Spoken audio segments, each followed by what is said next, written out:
argamu mana hidhaa baaraati. Mana hidhaa baaraatti argama. Akkasuma yeroo baay'eedhaaf egaa sagalee nu taati nabara dhaabbaddaati. Rakkoo kana keessa ta'u mana hidhaan bu'iin yaa Oromoo mana hidhaan bu'iin asuma keessa akka gaditti nabaaf ta'atti yaalaa jechaatan ture. Haa ta'u malee har'a akkuma hin taanetti ana rafaa jiruuti kan dhufanii gadi ba'iitii koroo jaltee jirta. Imbaata har'a gadi baata jedhaniituma dhufan lubbuun maranii jedhan bakka waan uffatumayyuu waanuma achi qabuyyuu daddafaniiti kan lubbuutti na goonanuma akkuma argee walii qabadheetuma bahe. Haa ta'u malee Oromoo kun ammas wanni isin jedhu adara asumallee nama bulchinaa manuma kanaa ganna baasaame wanni haafayyuu yoo haafe manuma hidhaa kana baay'ee namatti ajaan isaa naman teessisu dhugaa Rabbii yoo dubbachuu ta'e baay'ee tokko ni ajaa'iba. Farshaa boolii namaaf hin caantaa hin beekne bakka baay'ee tokko ajaa'iba. Wallaahi baay'ee tokko ajaa'iba kuni. Akkasii isin jedhaa wallaahi haasaa wallee dumbee naaf galaan duroo yeroodhaa fi maaliif irra deddeebi'anii waan ilaalaa jiran hidhamtoonni warra godhaallee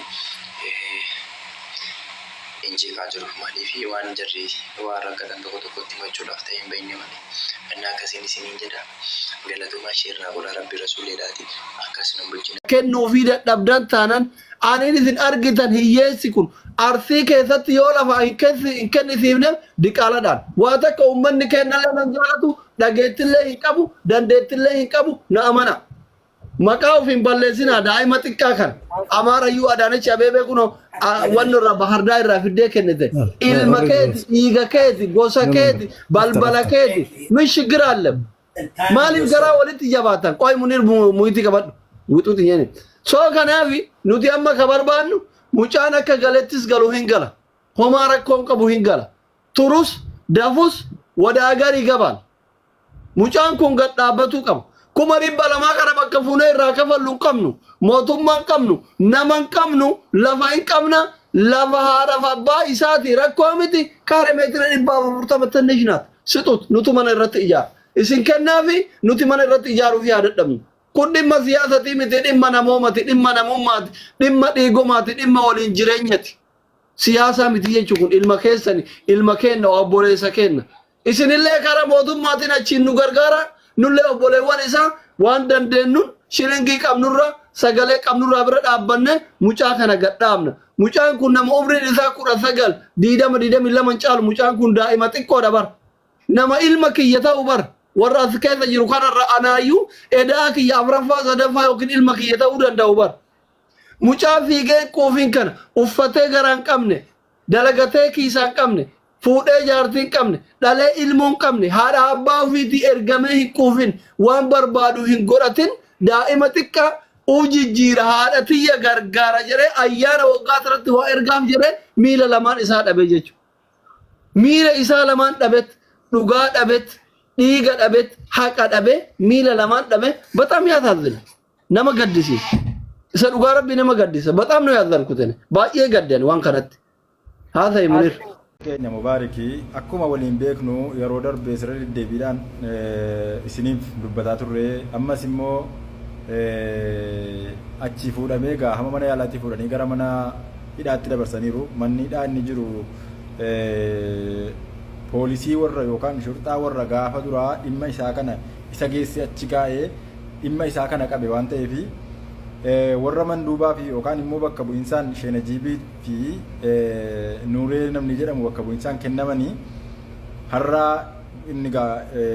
qabamuu isaa guyyaa mana yaalaatti fuudhamuu isaa guyyaa gara guyyaati jarri immoo har'a qaqqabuu waan hin dandeenyee fi boriif iftaan immoo manni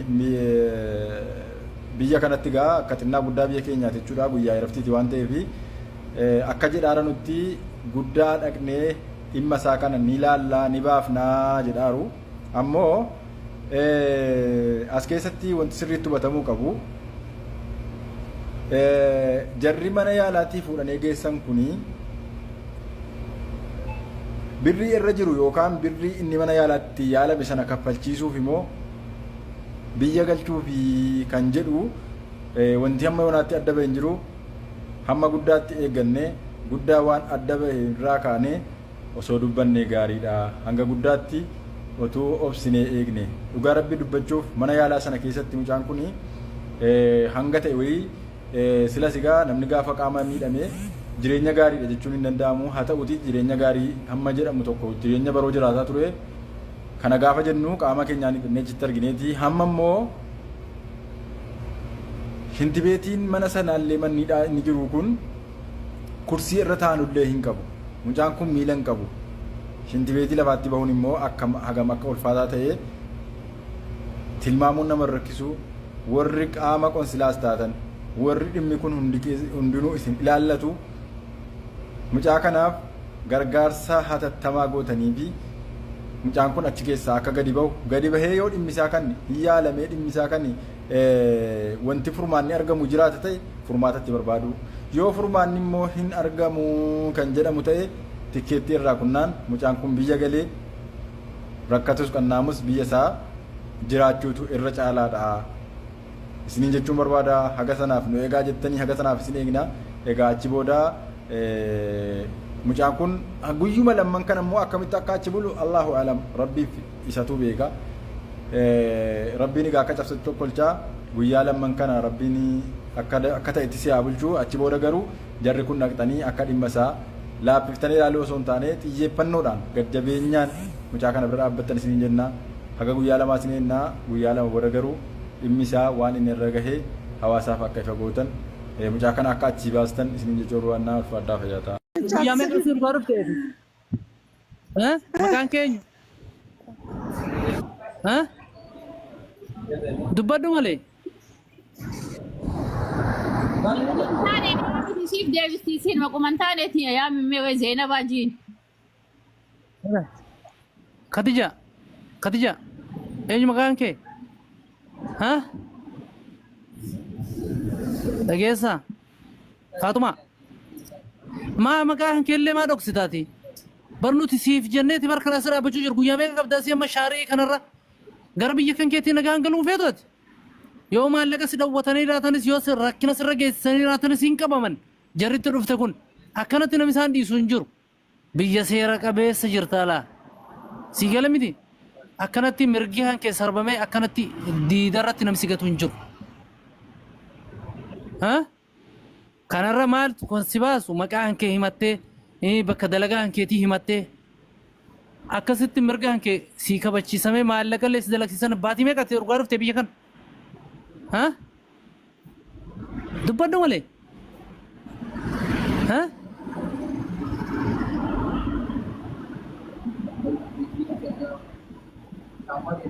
Jedhe malee? Hin dubbattu? ኑሩ ኮመንት ላይ አርጎ ብላለች እርጎ ስጣት እያሉ ነው ኑሩ እምቢ አለች እርጎ እየተቀበለች አይደለም አነሲ ፊቱ ኮመንት ኢሞጂ አትላኩ በእናታችሁ ውሃ ምግብ ምንም ስትባል አልፈልግም ብላለች ሰሚራ ምንም ነገር አልፈልግም እኮ ብለዋለች ስሟንም እኮ የጠየቃት ነው አሁን ፋጡማ ከዲጂ ሰማለኮ ሰማለኮ ኮመንት ላይ እኮ ነው ዋኛ ተሟንዱ በማል ፊቱ ሴቶች ዝም በሉ ማልቲ ቢትዋኛ ተው የደስታ ነው አሁንም አዚዛዬ ቢስሚላህ ለጌሳ ሃሎ ቦታውን ወስፍለታለሁ ምን ያ ሎኬሽን ለከላታ እሱ እኛ ነው የምትሰማው አላስተ ኢላሂ ዋኛ ተሟንዱ ጎማል ሲፊቱ አንተ እንደውም ምንገላስተኝ እንዳታስተኛ ምቹ ኦቦሌቲዲ እንደጌሱ ዋኛ ተሙ ሲፊቱ ማል ሲፊቱ ብዴ ሲፊቱ አሚራ ያየሽ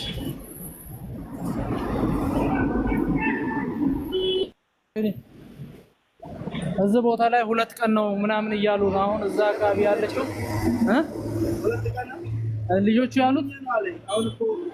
ጭራሽ መልስ አልሰጠችኝም አሁን ሹርጣ ምናምን እንፈልጋለን ምናምን ስንል ማለት እንዴ አንተ ሙስሊም አይደለም እንዴ ምናምን ብላ እንትን አለ አረበኝ እላማት ይወድባችሁ ረብዴ ማህርከ ገንደ ሞቱማ ዲሙ ከን ከድርቀም